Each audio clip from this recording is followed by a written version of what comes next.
friends, welcome once again to the Perfect Bound Podcast. This is a podcast all about anything and everything comic books and comics related, brought to you by the Panel Jumper and Comics Dungeon. My name is Ben. With me, as always, is Nicole Lamb. Hello. Cole Hornaday. Hello. Chris Casso. Hello. How is everybody today?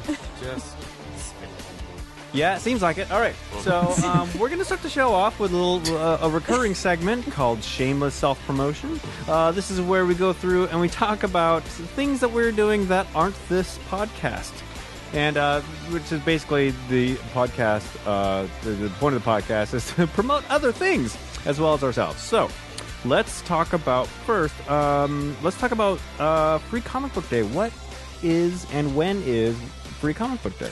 So Free Comic Book Day is the first Saturday of May. In this case, that's the 7th. Okay. And it is a national holiday that the industry has made and promoted for itself, where all the comic book stores, in conjunction with Diamond Comics Distributor, highlight free comics to hand out. And all of the major publishers print up new material or maybe appropriate reprint material, and we buy them and we hand them out for free. And there's over 50 titles this year, and I would say 90% of that's all kid friendly too. So Free Comic Book Day has really evolved because it started out where you were kind of having to scramble things together, and now publishers actually publish stuff specifically for Free Comic Book Day that is original material, right? Mostly. Sometimes they Okay. could mail it in. For example, DC's options, Marvel and DC usually do kind of kid-friendly and then big promotion for whatever the movie is or whatever. And for DC, the movie one is just a reprint of Suicide Squad #1. It's just okay, that's lazy. I get why you're doing that. But then their kids book is the new DC Superhero Girls, which is the Mattel cartoon toy line, and it's just that's a great choice. Yep. Whereas I think Marvel's options are both new, and then sometimes Archie will. I think the Archie one is just a reprint of the new Archie #1 by Mark Waid and Fiona Staples, which is a good choice. So sometimes some people try a little harder. Some people are well, we don't have to try too hard. We're just going to give you a sample of a jump-on point, and that is a really good choice to do. So yeah, and there's just tons of options, and there's some really good stuff, and some new material. I think the new comic from Alan Tudyk and Nathan Fillion is going to have a Free Comic Book Day one. I think it's called Spectrum, and that's based off of a comic that exists on their TV show. So it's kind of like a meta thing happening. And so it's you get some really cool new things to check out for Free Comic Book The Day. Castle TV show. No, I think it's a show called Con Man. Oh, The thing right. they kickstarted? Or Yeah, the GoFundMe'd Con Man or- is- Something Yeah. like that, yeah. Okay. So yeah, we also promote it with a sale, weekend sale. So we promote trade paperbacks on sale that day. We'll but have kids' comics on kids sale. comics on sale, I think. Ooh. And but the day after is when we go crazy with our back issues, and we will be doing. Can you remember? Anything that is $5 or under drops to $1. Anything that's $10 and under drops to $2. So it's great for getting back issues. Yep. And It's a heck of a fire sale. Yeah. It's all the bins that you probably see in the movie. I'm in the movie. We're in a movie. Very cinematic. I You just mean in got the weird. Panel Jumper episodes? Yes. No. Yes, that too. Good save. And right now. And we have more in the back and all that. So yeah, it's just a really cool day to bring your family out or just yourself and get a whole bunch of free comics and try something new. Best to come early because stuff does run out. Yes. Do And you guys have open any at guests 10. this time around? I am confirming officially so we can promote it, but I'm pretty sure we're going to have Kazu Kibuishi here, who The does author Amulet. of the Amulet. Yeah. Because kid-friendly makes sense. Cool. Yeah. And what time do you guys open on Free Comic Book 10 Day? a.m. 10 a.m. Yep. That's on a Saturday? Yep. And then the day after on Sundays, you're going to have the fire sale? And we open at 11 that You day. open 11. And we do, like Nicole said, we do expect you should come in early to get a good choice of options. We actually expect to be hit really hard this year due to a number of factors. So you definitely want to try and hit us early. I think we're all going to be wearing Free Comic Book Day T-shirts too, Probably. so that should You help could find us in the you crowd. to be able to find us. Yeah, and You flag us walk down, around the ask neighborhood questions. and, T-shirts to say, follow me to Free Follow Comic me Book to Day exactly. Or Saturday. And cool. And it happens every year, just once a year. Every year, first Saturday in May. First Saturday in May. Usually coincides with the release of whatever big superhero movie. So in this case, Civil War. Yep. Captain America. I will be seeing it the day before for Comic Book Day. Rock and roll. All right, so that's Free Comic Book Day. Come to that at 319 Northeast 45th Street here in beautiful Wallingford. And something else that we want to talk about is our friend Cole Hornaday here is, I haven't noticed, a bit of a scamp. He's an actor about town. Oh, where's he going with this? He's Nicole, can you grab you one might of the cards? you might be able to see him. In fact, you can see him in a play called Puny Humans happening at Annex Theatre right now. So this is a really meta experience. In Puny Humans, I play Gordon, who's this crusty, old school comics dealer who works at Comics Dungeon. So the play actually takes place at Queen City Comic Con, thinly veiled metaphor for Emerald City Comic Con. It runs. Did you already say how long it was running? It runs until at Annex Theatre on Capitol Hill. Runs April 22nd to May 14th. Show starts at 7:30 p.m. and you can get your tickets online at annextheater.org. Annex Theatre, located at 1100 East Pike Street in Seattle's Capitol Hill neighborhood, corner of 11th and East Pike, right across the street from Sam's. If you need some landmarks to make you find your way there, tickets are like $20 online. I think so it's in line with Fringe Theater, and so it's a fun time. I saw it opening night, and Cole does very well. Had a couple of laugh lines. I like one where you admit to swindling someone. That was very fun. He just ruined the whole play for everybody. It's a huge. It is a sweeping epic of a story. There are 13 characters in this ensemble, and you follow them all through a single day at Queen City Comic Con. Written by Brett Fetzer and Keiko Green, directed by Gavin. Help me pronouncing his last name. Rube. Directed by Gavin. I don't think I've ever learned how to pronounce it right. So go check it out. You have until May 14th, Thursday through Saturday. All right. And finally, the last thing we're going to talk about in terms of shameless self-promotion is something that we've had before. We did this last October, but we're going to be doing it again. It is the Panel Jumper Live. Woo-woo! Chapter 2, Panel Jumper Live, May 27th at West of Lenin. So this is where we have the opportunity, all of us, to come together and celebrate our love of comics with live performance pieces. So this time around, it will feature the talents of singer-songwriter Ty Sean, a new play by Gregory Award-winning playwright Wayne Raleigh. I have no idea what he's doing, but it's going to be awesome. He's co-writing this play with Mike Gilson, who plays Manager Mike in the Panel Jumper episodes. I'll be doing a reading with world famous comedian Emmett Montgomery of a piece I co-wrote with Aaron Dietz, author of the superhero anthology Super. Come see the show. We'll talk about that at greater length. There will be the wild and wonderful puppetry of Vox Fabulae, Nerdtastic Burlesque by Daisy O'Day, and more superhero satire by Jim Jewell, an all-new Panel Jumper short film, which we are filming 2 days from tomorrow. 2 days from now. You tell the good people what that's going to be about? It's all about the human fly, a stunt man who because things happen in twos. You know, we have Armageddon and Deep Impact. We have movies come out in twos, and so did Stuntman. When Evel Knievel made his name, a couple of guys from Canada were like, "Well, hey, we want to do this too." So they concocted the human fly, which subsequently became a comic book series because he's real. That's right. The wildest superhero ever because he's real. And we're also going to have another live episode of the Perfect Bound podcast. All of us will be there. Yeah. What are we going to talk about? Well, we're going to have a special guest. Say who special guest is. We have a very special industry guest, Mr. David Eisner Award-winning cartoonist, Mr. David Lasky, the co-creator of The Carter Family, Don't Forget This Song, which is one of my favorite all-time biographical original graphic novels. The story of the Carter family. So that's going to happen all on May 27th at West of Lenin on 35th and Fremont. I can't remember the exact address. Is it like it's right across from the George and Dragon? So yeah, Google the Georgian Dragon, look up their address, go on Google Maps, and then swing around on Street View, and then try to zoom in to see if you can get the address. Tell you what, for West go of to Lenin. West of Lenin's go to West of Lenin's page at westoflenin.com, or just go like the Panel Jumper page on Facebook, because we have pinned the event to the top of the page there. Tickets at brownpapertickets.com. Just do a search for Panel Jumper Live. All right, and let's move on to and that's the episode. and that's Thanks, the guys. episode. Thank you. All right.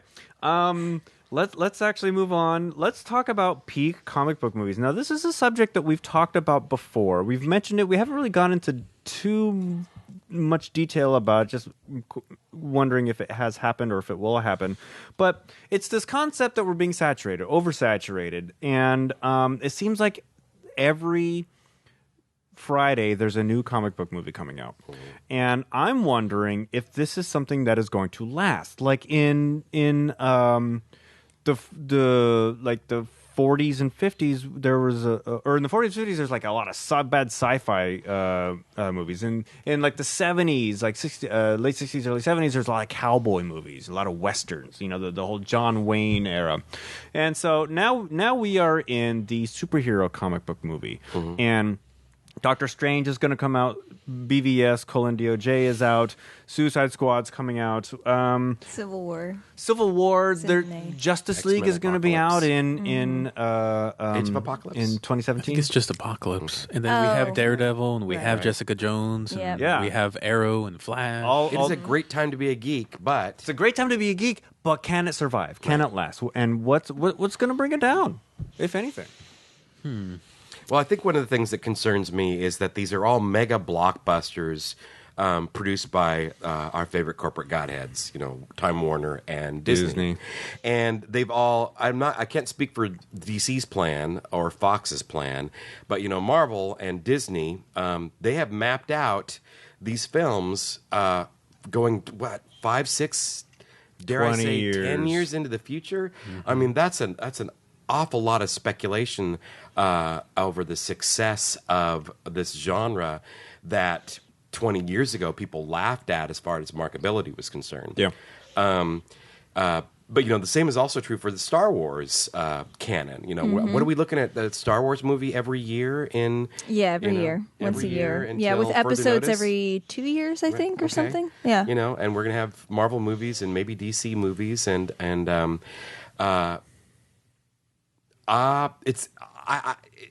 it's all, to me, I'm afraid it's already too much of a good thing, and I'm already seeing it collapsing on itself. Yeah. Just the formulaic nature of the way you have to tell these stories. I thought Avengers was like the best rockin' superhero film ever, and number 2, I already saw the cracks in the story structure. You know, I already saw repetitive storytelling methods happening, and how these stories had to be told. But then you get things like Guardians of the Galaxy that shakes it up. This is true. Or you get TV shows like Agents of S.H.I.E.L.D., which have a totally different perspective. And I feel like, at least for the Marvel Universe, you have so many things you can choose from. Doctor Strange, you're going to get into some mystical stuff. There's You're going to get a into good some tonal spiritual shift things. there. Yeah, and so I think you get different tones, so you can attract different people. It's refreshing. It's a bit of a break from just straight up superhero Captain America, punch him. Oh, look, my shield. It protects me. You know, Perhaps what Ben is which I asking love. about But is, you know, are we going to reach a saturation point? Are people going to still be interested in these kinds of and stuff? what I'm saying is that fatigue. I think it's going to take a longer time because we have things that are more refreshing in our breaks. But it also depends. See, I think another factor is the fact that there needs to be more inventive cinema coming out. And as long as Marvel can play around with, like, here's Doctor Strange, and maybe they'll come around with, like, hey, guess what? You didn't expect a Fin Fang Foom movie. Boom, there we go. Yeah. And then they'll support that with cartoons and everything. That if they can keep just enough new options by using old properties, they can kind of keep that machine alive. But if something like, remember there was a period like kind of in the maybe early 90s or something like that where sci-fi was kind of just, there wasn't much. And I think like Stargate kind of was like sort of like, hey, remember sci-fi? Yeah. Love it again. Yeah. You know, so it's just one of those things of like, until something else comes up to knock down superheroes. But the trick is superheroes are not just superheroes, they're sci-fi or mysticism or something. So they kind of have that extra oomph that you can switch it up. Yeah. And so unless something new is inventive or something else that can do some sort of magic alchemy, like let's say the Kelly Sue DeConnick and Matt Fraction production company can really get something going, and they do like East of West, and the East of West is alternate history, sci-fi, Western apocalypse. It's just like Very you start different. throwing out things like Image is doing. That's why Image is popular, because you're getting genre alchemy that you've never seen before. You're getting new ideas. And I think like if they do another Avengers, Age of Ultron, and that kind of thing, like they're already switching out the Avengers, and that is going to give you different But I don't stories think it changes too. the scope, though, and we're still talking about superhero films, correct? We're talking about superhero films as a genre, Right. as Yeah. opposed to sci-fi fantasy properties that began as. Right. Because I think East of West would make a marvelous, ongoing series. Yeah. Because of the way. But they have. I brought that up as a elements thing like to that. knock down superhero Yeah. movies. I see. So until Okay, something gotcha. creative like that can show up and be like, hey, guess what? We have a new option. I just think that there's enough different things that you can pull from superheroes, especially because there are some of those kooky like Silver Age things you can pull from. I think it's a question of scope. I mean, Yeah. I think like the Netflix Marvel universe, which is entirely different from the the cinema universe, is far more exciting because of the scope of how the stories are told. It's street level. Yes. It's it's not epic, and because my brain just goes white with all the helicarriers crashing together. But I'm always going to remember that exquisitely choreographed fight scene in the first season of Daredevil in the corridor. Ben and I went back and watched that a couple of times because it's just all about character and all about action and all about intimacy of storytelling. Yeah, and the second season pulls on stuff too. There's nothing intimate there. Go ahead. Yeah. But then when you have some nitty gritty things like Hawkeye's got some other situation going on outside of just being a superhero. You get a little bit more personal, but you get some bits and I think some of the pieces. cracks too, where it was that there was a lot of problems with Joss Whedon and Marvel at that point. Oh, he was like you at know? burnout, I think. Yeah, at that there was point, just some too. stuff happening in the background Yeah. where it's just like I don't know if Final With Cut regards was to an issue. Avengers 2 not Yeah. working as Yeah, well. because he's Yeah. spoken out a little bit. I think he still stayed vague, but he said something like he Yeah. was experiencing real bad burnout at that period. and I it think wasn't that's kind of working. like why Captain America Civil War is essentially Avengers 3. They're kind of shifting the guard over, being like, hey, this isn't Avengers 3, but it kind of is. Look at this director. Do you like him? Maybe he'll do the next Avengers movie. Yeah. Hey, You know? look at these brothers. They do things with superheroes. Yeah, Like it? Yeah. it's just like you seem to really like that guy who did Guardians of the Galaxy. Would you like to see him do Silver Surfer? Maybe, I don't know. Yeah, yeah. You know? Yeah. So I think they're doing their best to kind of figure out and test everything out and see what will work. And I think Avengers 2 did okay, but I think they also realized like, we were having some trouble with that one. Yeah. We'll have to course correct a bit. And I think Marvel Studios and Disney is very sensitive to course correcting to the point where they'll listen a little bit more to perspectives that actually have more to do with the product they're selling. Well, they know? they pull from fans. They're looking at what people are tweeting about. They're looking at what people are interested in as far as casting choices and stuff. They actually pay attention to those things. Yeah. No, and that's wise. That's always been wise. Yeah, because if they keep a formula, they will totally burn. Yeah. Yeah, they need to be able to keep it fresh Do you think and that innovative. social media in that regard, especially when it comes to detecting and researching story ideas, has kind of become the replacement for fan writing? I think that's a part of it. Because that was one of the things I thought was really innovative that happened with like the Star Trek universes and stuff like that. Is that Paramount started paying attention to what the fans were writing about, with the fiction that they were creating, and saying, hey, that makes more sense that the Klingons from this era were actually a different species or subspecies or genetically manipulated. See, now I just really want Time Warner to hire somebody to read Tumblr all the time and just be like, this romance between Superman and Batman has some very good elements to So I'm it. saying there is so much good queer fan fiction that I am kind of thinking Civil War might be like a triad romance / custody battle about Spider-Man. Yeah. So just saying. Yeah. Yeah, see, it gets real juicy real quick. Yeah. Very exciting. Yep. I just wanted to bring it up because it seems like enthusiasm for superhero movies, to me at least, personally, has kind of waned. Like when I was 2 years old when the first Superman movie came out, but I remember when there was this like a Superman movie's going to come out. I was standing in line for days to see that. And when Batman came out, that was an event. When 1989's Batman came out, and of course both, as we know, Superman and Batman, those single products kind of fizzled off, and like we don't even acknowledge the final movies in those series. But like I'm different from you because like Civil War's coming out. I'm like, whatever. I think may not see it. I think you have to have a bit of an attachment to the characters too. Like Civil War, Yeah. Black Panther is showing up in that movie. My husband and I call that movie Black Panther. We don't call it Civil War in my house. So there's something we are really looking forward to. Captain America, Black Panther. See, but I'm Yeah, also yeah. a little bit more on Ben's side too, and I do have the background of being exposed to the characters, The background? and favorites. Sorry, not background. Well, you know what I meant. But it's the thing of like I still haven't seen Ant-Man, and I was more excited to see Zootopia than B versus S. Colon dash dot. You were pretty much excited to see anything over. Almost everything, but I was also I actually went and made sure to go watch Kung Fu Panda 3, and that was great. And I'm sure that Ant-Man's also great, but I really like the panda. So I'm having my own switch, but maybe that's because I'm saturated in this stuff. Yeah. Yeah. Hey, J.K. Simmons was the I'm having trouble right now. Hey, you went and saw Batman versus Superman versus the People, but you didn't see Ant-Man? I just never got to it. And I didn't have to pay for Batman v Superman. Some things that are good for your heart. There's some things that are bad for your digestion. Which do you want to be eating? I have bad blood pressure, so I'm screwed. But I also What to be consuming? I also didn't pay for B versus P for that, whatever. And yeah, I'm sure if somebody wanted to pay for Ant-Man, I would have gone seen that one too. Fair enough. Yeah, and Ant-Man was one of those where people were like, meh. Yeah. I saw it. I really enjoyed it, but there, again, were elements in there that I got like, and like Right. looking around the theater and nobody else cared but me, as usual. Yeah. I saw Ant-Man. I want to watch it. I'm just lazy.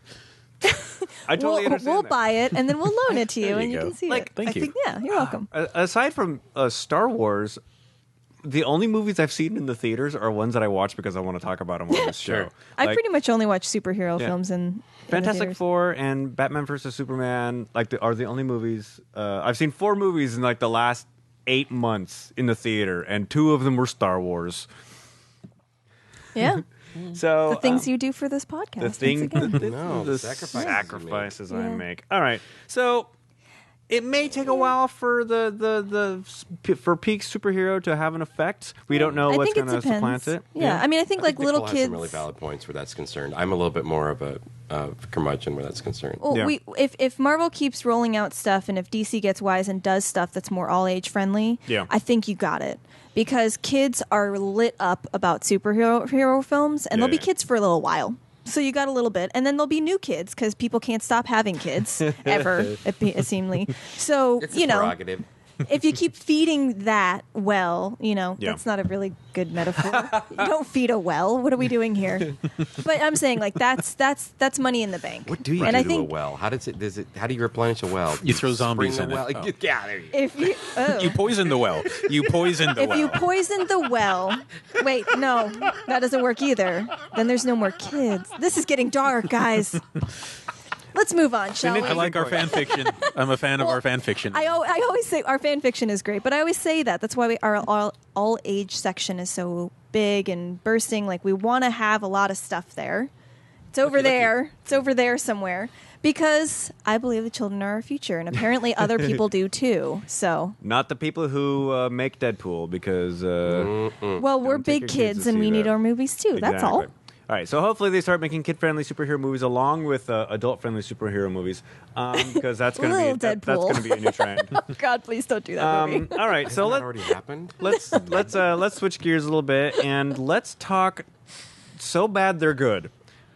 We brought up Tommy Wiseau's The Room last week in reference to Batman v Superman because it's one of those movies that it's like people. It's a terrible, terrible movie. I have to admit, I've never seen it. The Central Cinema here in Seattle does a monthly screening of it, What? and Cole's gone to it twice, or they do it twice. Wait, what does that mean? I've seen it twice. You've seen it twice. I do Okay. believe I've seen it twice. It is All right. miserable. But it's one of those things that people just love it, but it's so bad. So I'm like, what are the comics that are just so terrible they're good? This came from a question that I saw on the comic book subreddit on reddit.com, brought to you by user Rogue Reven. Now, he actually says, I wrote down his question, I recently subjected myself to reading Marvel, and boy was it bad. It's terribly written, totally bizarre, and just seems completely pointless. But I have to admit that I kind of enjoyed reading it. So it was just so terrible that I couldn't look away. So this got him wondering about Tommy Wiseau's The Room, and if there are other comics out there that are just so bad they're good. Do any of you have thoughts on this? I have some examples if you want. There's so bad it's good, and then there's guilty pleasures. So Right. Guilty pleasures can still be good. I think that's more of a perception thing than a quality thing. My thing is, I kind of, when it comes to that so bad it's good, that only works for me if you're approaching it from a Mr. Science Theater kind of approach.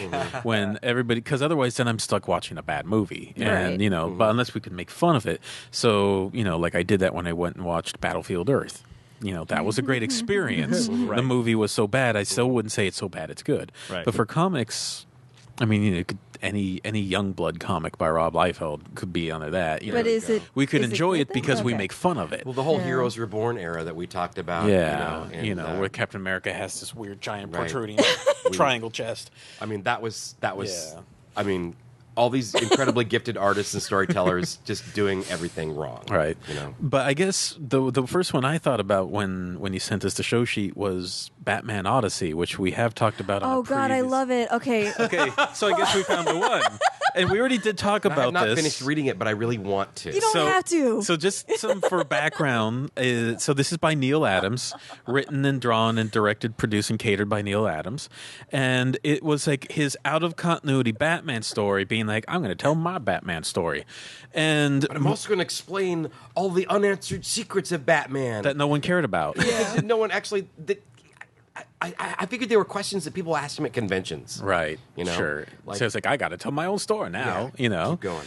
Well, and the thing is, like, it's all like a flashback, and there's flashbacks within the flashback, so he's just not a good storyteller. So it's but, B versus S. No. Yeah, but he's Batman's narrating it to you, and he's like, he's not wearing a shirt. He's incredibly hairy, and he's talking to you in these weird poses. And he's like drinking coffee. and he's eating bananas half the time. He's just like bananas, and you're just like, Which what's I happening? just want that comic, and that's what happened. Like, it made me so joyful. I was like, I don't care what's happening after this point, so I stopped Here's this beautiful looking at it. illustration of Bruce Wayne But here's eating bananas. Harry Bruce with a banana and some coffee. Let me tell you some tales. It's like a Folgers kind of ad sort of happening. seriously. I think I dropped it. I think I dropped that book when we got to the blood issue. Oh, God. Where it was like, I didn't understand. So So that's right. Batman has blood packs built into his suit. But- I'm like, why? No, but he's wearing enough blood packs that it's actually the full weight of all the blood a human can have in their body. So he's 5 carrying pints all over his body. he's And carrying it's another human's worth of blood on him at all times. And the reason it's shot, right? Yeah. It's so like it will be. I never understood. It's like there'll be so much blood spraying. It'll be a distraction to the criminal. well, no, the logic was he would go down and act dead, and he would get back up bloody, and the criminals are like, "Oh, he's a zombie bat vampire." See, and what he should do is try to opossum it, where he goes, he lowers his heartbeat to the point where it seems like he's dead. 'Cause of all that you Zen know, training. Yeah. all that Zen training, because the training in the mountains and all that. Yeah, Tibetan monks. In the mountains. in the mountains. That's what henchmen do when they try to make sure you're dead. They don't just put a bullet in the back of your just head. like, No. They check your pulse. Yes, that's But right. so you just opened the next big can of worms. Before I get to that can, let me just finish the blood. There's so many cans. No. Okay. So the blood thing, the before they explain that, there's a whole couple sequences where a bunch of guys with Uzis are shooting Batman, and there's like this 2-page splash panel, Batman being like, "Wah, wah." fling, fling, fling. And they talk about it, and the Neil. Sam Peckinpah. It's like Yeah. you know. dance of violence happening. Yeah, and Neil Adams is just like, the cops know it, soldiers know it. It's when all the bullets hit you and the momentum make you dance, and you're just like, what? Really? Yeah. So Batman's down and he's bleeding blood that's not his, and then there's like one of the thugs is just like, I better go make sure he's dead, and like he's being dared to do it, and he shoots Batman point blank in the face, and Batman then gets up and he's just like, I've got a shield over my face, and it's just like, I don't care. The ricochet, the momentum, give you a the sudden concussion. impact would liquefy your brains. Right. You know, but Neil And that Adams was like the third issue. Yeah. That's where I gave up because it was so insufferably stupid. And the dialogue's so great to make fun horrible of. because this little girl is shot at some point, and like the father's holding the girl, and like for like 8 balloons, he's just like, she's dead, dead. Batman dead. She is dead, and it's just like Shatner like exploded all over the comic. It's full of shat, and Shatner, my Batman. it's just it got Shat Bat. shat bat. It just got. So okay, this is the best comic. You did actually read this from beginning to end. It was 10 issues? No, so here's the worst thing. It was happening during the New 52 relaunch, Yeah. but because it wasn't part of continuity, but they still wanted to get more money, they relaunched it. So like at number 8, it became number 1 again, and then it went up to number 6 or something like that. So I lost track at that point, and I gave up. But I did make it to the point where they Steve Irwined someone to death. You could I conjugate remember the us death talking of Steve about that. Irwin now, Yeah. because like a manta jumped out of the water onto the docks and barb-tailed somebody through the heart, and it's just like, what? And it's because Aquaman just was around. tasteless. It was tasteless, and it was because Aquaman was around, and Aquaman had the weirdest mullet, and it This is just. still in the Batman Odyssey book? This is still Batman Odyssey. And the next issue, there were like dinosaurs. and there were gorillas too, right? Yeah, Gorilla Man ate I remember people. seeing that cover thinking, oh, that's going to make Chris happy. Yeah. But it's the one No. comic you could sit down and have coffee with Batman. And that was what was the treasure in that You know, piece of poop. I am going to have to go back and buy this whole dang series. Also, I just want to buy sounds so banana awful. stickers and put it throughout the whole comic. Scratch and stiff banana stickers. I'm doing that. I think we found the room. What's the smell? You did Justice. find that. Well, and smell I got to tell you, I was kind of hoping that this the Bananas. Superman book that he's doing right now was going to be that wackadoodie, but it's not. It's just kind of dreary. All right. Is that what's called Superman? Yeah, it's just boring. Superman, Superman. Coming of the Superman. Coming of the Superman. So, hashtag Bananas. Shatman. Shout out. Shat Bat. Shout Shat Bat. to Batman Hashtag banana Odyssey, bat. The room of Banana comics. bat. All right. So that Good was job, Chris. That was fun. Let's move on to book report, everybody. Chris Cassell, let's start with you. What do you want to talk about this week? Something that's utterly depressing, which is the opposite of what we did. I read Black Road #1 from Image, and it is a Viking black mystery by Brian Wood, Gary Brown, Dave McCaig, and Steve Wands, and it's having to do with the Christians coming along and ruin everything for the Vikings, and this mercenary killer guy called Magnus is hired by a man of the cloth to go on the Black Road, which is like, you don't go on the Black Road unless you want to die, and it turns into an interesting mystery piece, and I don't want to spoil too much, but Brian Wood doesn't always do it for me, but it is actually a very engaging period piece, very dark in tone, complementary art style that really works for it. And if you're a fan of like the show Vikings, which I actually do really like, it would appeal to you. And yeah, it was a pretty solid first issue. What do you suppose the fascination is with telling Viking stories? There's Northlanders, there's this, and there's a couple of them out there. Yeah. It's like a subgenre of action drama. Yeah. What do you Aren't think? they all by Brian Wood, too? Northlanders is. There was Yeah. also the Viking book called Viking, which was a crime story about Vikings. And Viking. Viking. I think we found what's going to supplant superhero movies. There we go. Yeah. Viking It's not the movies. Western, it's the Viking It's the movie. Viking. There you I'm go. digging this. I want my Viking sci-fi film, and it's an interesting period piece, and it's also just the brutality. Like, you can have the barbarianism sort of style of a Conan thing. You just gotta omit the dragon stuff and the wizard, but then you kind of get your historical fiction thing going on, depending on how you want to approach it. Right. Yeah, that's an interesting piece. And Is it going to be an ongoing or? yeah, it looks like an ongoing. And Cool. Yeah. He's All really right. inspired by that Viking stuff. Black Road from Image. All right, Nicole, what about you? So I read my favorite series, Princeless. It started a new round. So this is book 5 called Make Yourself. Anyway, this is so Princeless. Each volume tends to go and focus on Adrian, who's the main protagonist, finding one of her sisters to try to save them. But then she meets other people along the way. Like in the 3rd volume, she meets the pirate princess, and then that becomes its own spin-off thing. So in this one, I'm calling this the all-age Rat Queens issue because there's a lot of feisty ladies in it, but they don't do the things that they do in Rat Queens, so it makes it all ages. Action Lab's doing this thing now where they're putting a big old E on it. E for everyone? And then they give you a whole breakdown on the inside. Oh, nice. So they are denoting what's for everyone, what's for teen. And it spells out eat 'em. And I like they have like the color scale on the bottom too. Yep. Yeah. Yeah. Yeah. So it's good, but it also just looks it's a weird placement for me. But I'm glad that they're doing that because Action Lab has a whole spectrum of things, They have Danger including Lab. Zombie Tramp, which is Right. one of the things. Not all ages. Anyway, so this one is continuing the story. Adrian's younger brother has his own story that he's going on, which is really interesting. And then there's the Dragon Slayer ladies who show up, and they're all dwarves.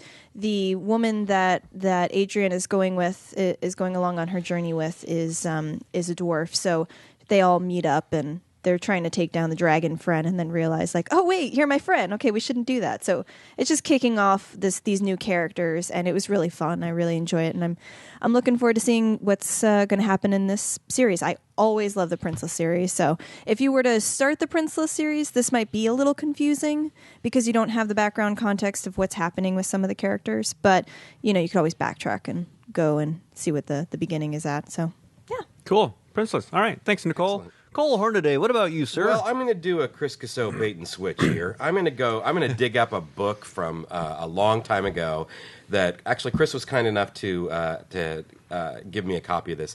This is the Mark Verheiden, Mark A. Nelson Aliens series that back in the day, Dark Horse Comics were really successful at their licensing projects. They had Aliens, they had Star Wars, they had Predator, and they were responsible for putting Alien and Predator together and creating that franchise. Two great tastes that taste together. Yeah, I mean, which made, I thought that was just the coolest darn thing. Mm-hmm. You get the Easter egg in Predator 2, where you see the trophy case, but that actually began in Dark Horse Comics.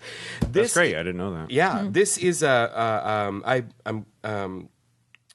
could just go off for a long time about what this book meant to me when it originally came out, and how excited I was about Mark Verheiden as a writer. And Verheiden has gone on to write things like the Falling Skies TV series. He's executive producer on the Dark Tower TV show movie.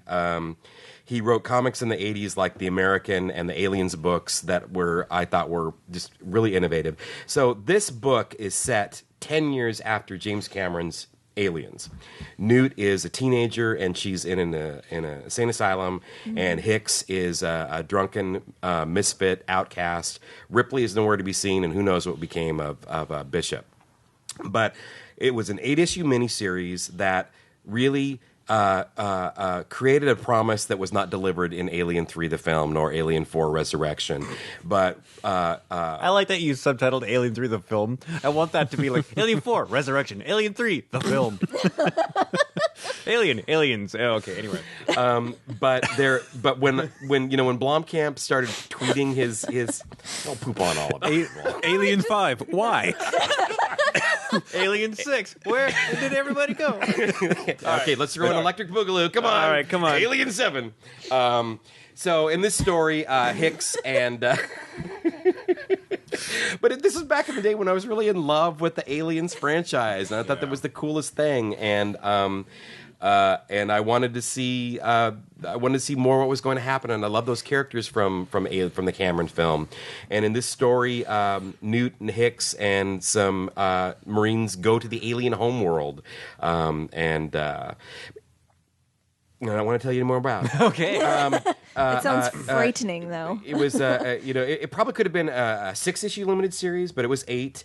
Mark Nelson is an illustrator who's been forgotten, and he had a really unique style. Oh, that's cool. It's all black and white, too. Yeah, it was all black and white. Yeah. And this spawned a lot of Dark Horse Alien series that got that slowly disintegrated in quality. But this was still one of my favorites, and what I was really happy about is this was printed in 1990, and there are so many books that I've gone back and read from that time period that didn't hold up, and for all intents and purposes, it held up for me, and it was a thoroughly enjoyable read. And when Blomkamp started passing around his images on Twitter and Reddit of his designs for his Alien project, I was like, it reminded me of this book. Mm-hmm. And that's why I was kind of getting excited about. I was getting very excited about the possibility of what he could do with the franchise. And then Chappie came out. Well, I haven't seen Chappie. Was it terrible? I didn't have to see it. I read terrible things about it. But that was news to me. Is Blomkamp taking over the Alien franchise? Well, it's a mystery because he tweeted a lot. Did you not see any of the production designs? No, I haven't. Oh, they're fascinating. Yeah. Really fascinating. Okay. Because there's Hicks and Ripley are in the design. And Hicks has kind of like a disfigured acid face thing going. Which is how he's depicted in this book. Ooh. Yeah. All right. Look at the coal. All right, well, Aliens, book 1 from 1990 by Verheiden and Nelson was what Right. I can see on the thing. Okay, so, that's book report, and coming up is quiz time, but before we go, I want to tell you that the Perfect Bound podcast is brought to you by The Panel Jumper. You can see episode 4, An Odd Duck, at thepaneljumper.com. You can also come to the Comics Dungeon here at 319 Northeast 45th Street in beautiful downtown Wallingford, or 24 hours a day, 7 days a week at comicsdungeon.com. Subscribe to us on iTunes. Visit us at perfectboundpodcast.com. Email us. Did we get something wrong? Do you think there's another comic out there that is a better candidate for a The Room type comic than Batman Odyssey? We seem to hold fast that it's Batman Odyssey, but that's our opinion for just today. Maybe we'll change it. Perfectboundpodcast at gmail.com. All right, now it's time for quiz time, and this week the quiz questions are coming to us from Nicole. Lay it on us, Nicole. So this is all about Godzilla trivia. What? Just because I thought it would be fun. Also, I never know what to come up with for quiz time. Bring it. Nice. Okay, so it's just all kind of random stuff. First one is, where did Godzilla come from? Go ahead. I was just going to say the ocean. So he was aroused from hibernation by what? A nuclear bomb test? Yes. What year was the first Godzilla movie, Godzilla King of the Monsters, released? I want to take a guess and say 54. Wow, that's amazing, because it's correct! I was going to say 51. Good job. Yeah, very good. See, this is good. In Godzilla vs. Mothra, who ultimately vanquishes Godzilla? His Go own ahead. hubris. The Mothra larva. Yes. Mothra! Mothra! How many were there? There were 2. Yeah! Wow. Twinsies. All right. All right, who directed the first Godzilla movie? Godzilla King of the Monsters. The 1954 Japanese movie? Yeah, see, I was stumped on this one too. Thankfully, the internet gave me the answers. I have no idea. I Guy. own the Criterion, Last name? disc of it, A too. guy. And I can't remember his name. Human. Ishiro Honda. Honda. I was correct. He is, in fact, a guy. A human guy. He is a human guy. All right. Radioactive testing spawns an island of mutants, including an adorable set of doll-sized twins. In which movie? This was mentioned previously. It's in Mothra, is it not? Godzilla vs. Mothra. Okay. Yeah. Godzilla v. Mothra, Dawn of Infant Mutants. I do have 2 more questions. Should we do those? Yeah, It's a little bring it. over. Okay, so in the Godzilla movie, Godzilla vs. Biolante, which I haven't seen, who or what was the Biolante? Yeah. Biolante is actually cells from Godzilla that were spliced with a giant rose. right? So then it's a what? He's a plant. Yes, Wow, exactly. with the big that was very crocodile. detailed. I used to have a All I can think of is Violante figure that was like Yeah. this big. His little DNA spliced by the thing into the stuff, and it's just like answer a giant mutated plant. Is it a rose? Because all I can think of now is seal. And Yeah. guess No, why it the rose starts out. Oh my when God. it grows, it's just this giant rose tower. Kiss my- Kiss my You haven't seen rose. those are the ones they made in the I've seen bits and pieces. That's the awesome. ones they made in the 90s were like really kind of cool. All right, and Last final one. question. Last one. Which distinguished American actor appeared in several Godzilla films? That's the face I made when I was looking at Yeah. this Several question. films? Several films. From like the 50s and 60s, or Person man. no? You already gave that. You were on fire, I sir. said human guy. Last name starts with B. Does that help? My brain, I know it. First name starts Harry with R. Mason was. Raymond Burrow. There you Raymond go. Burr. There Yeah. you Well, go. he's in the first one. He's in Well, apparently came back, but there's like 20,000 Godzilla films, so who knows which one. Look at IMDb. All right, And you got it. Cole's gonna look it up. Cole! No, I Wins. know what the story is. I just don't want to take up any more time. All right. Well, yeah, we are kind of running low on time, so that is quiz time, and that is our show. Thank you for listening, and we will see you next week. Bye.